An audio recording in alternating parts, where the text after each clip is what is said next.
Assalamualaikum warahmatullahi wabarakatuh. Salam satu getah, salam petani pisang, dan selamat datang di Munandar TV.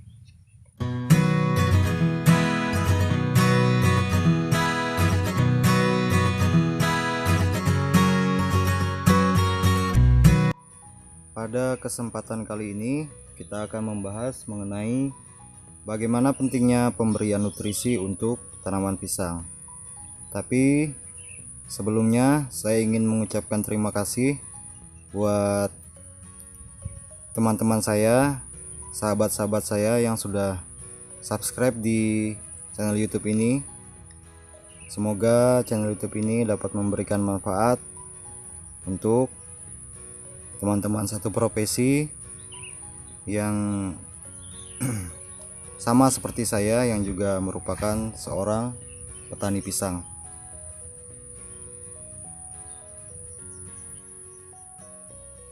Dalam budidaya pisang, bukan hanya kualitas yang kita kejar, tapi juga kuantitas, karena itu akan berpengaruh untuk penghasilan kita sendiri sebagai petani pisang.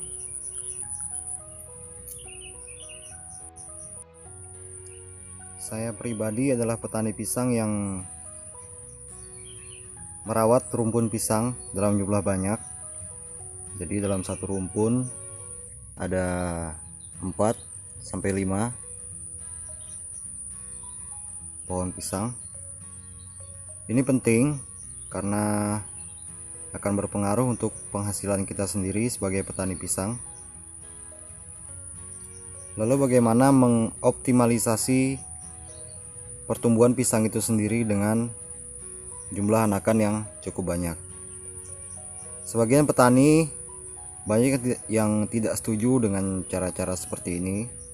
Dianggapnya nanti kualitas buahnya akan turun. Walaupun menurut saya pribadi sebenarnya tidak. Jadi kalian boleh pakai versi yang mana saja. Yang akan saya sampaikan ini adalah versi saya sendiri.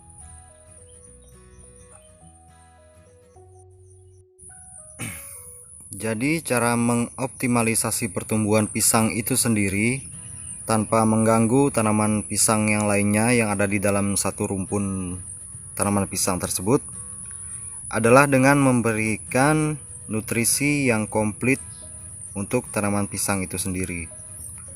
Kebanyakan petani hanya menambahkan unsur nitrogen, fosfor, dan kalium, atau lebih familiar dengan istilah N, P, dan K.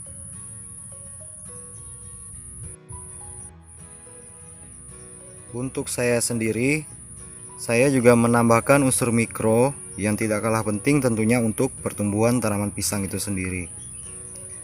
Unsur mikro bisa kita dapat dari pupuk-pupuk cair atau pupuk semi organik yang banyak dijual di toko-toko pertanian. Ini hanya salah satu contoh merek yang biasa saya pakai. Di sini kandungan unsur mikro dan makronya sudah cukup komplit. Jadi seperti kalsium, zat besi, boron, zinc, dan lain sebagainya sudah terkandung di dalam sini. Ada juga protein dan zat-zat organik lainnya. Cara pengaplikasian pupuk cair seperti ini juga cukup sederhana. Jadi hanya dikocorkan di sekitar areal batang tanaman pisang itu sendiri, dan harganya cukup murah. Satu botol ini hanya Rp15.000. Perlu dicatat, saya tidak mempromosikan merek ini, bisa pakai merek yang lain. Ini hanya yang biasa saya pakai saja. Keunggulan dari penggunaan pupuk mikro sendiri, yang pertama jelas tanaman pisang menjadi lebih subur, dan yang kedua adalah tanaman pisang jadi stabil pertumbuhannya antara indukan dan anakan. Jadi anakannya tidak mengganggu pertumbuhan dari indukannya itu sendiri.